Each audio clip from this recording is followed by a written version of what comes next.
Assalamu alaikum, hurmatlı Kırgızstanlıklar, Bişkek şahrının turgundары. Bu 2 ay murun жасалган тротуар. Мондай olup bir kış çıgalek тротуар buzulup жатат. Мына акыбалы. Тротуардын bir бүтүп bir жерге уланган жери болот да, мондай кылып туруп могу тротуарга уланат. Bunu janakınday azırkı konsultant dep bölüngön akçalar esептеген эмес. Компаниянын ушул жерге чейин кыласың деген компания ушул жерге чейин кылган. Компаниядагы ошол мэриянын Бишкек шаарында иштегендердин тааныштары ошолор болот. Урматтуу Камчыбек Ташиев, Садыр Жапар, ушул Бишкектин жолдорун асфальттаган компаниялардын бардыгын текшериш керек.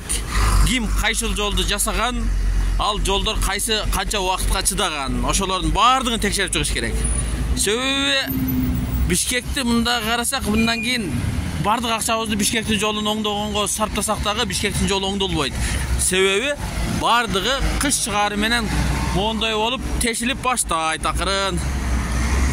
Эч кандай эсептөөлөр жок, жана балчык болуп калган жолдорчу.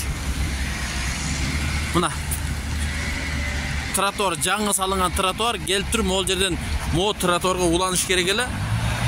Мына бул жерде тротуар бүтүргөн эмес, тетиги тротуарлар бири-бирине уланган сыяктуу.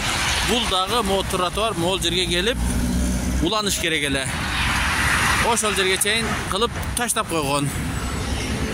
Себеби Бишкек мэрияда коррупция толуп тура.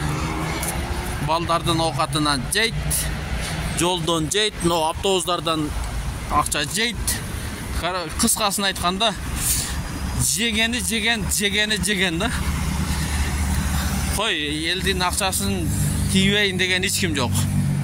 Бишкек шаардык кеңешинде дагы азыр жалаң байдын балдары өтүп алды. Менин билгеним bir 60%дайы жалаң баягы үй курган компаниялардын өкүлдөрү өткөн ун чыкпай отурат. Кече Бишкекте bir бала өлдү, ал жерге канча 2 депутат барды. Мен тааныгандар 2 депутат барды, шаардык кеңештин депутаттары. Калгандары бүт бардыгы мондай домдордун проекттери менен жүрөт да. Ушуга уруксат койдуруп алсам эле, мону уруксат коюп бергиле, унчукпай жүрө берем деп.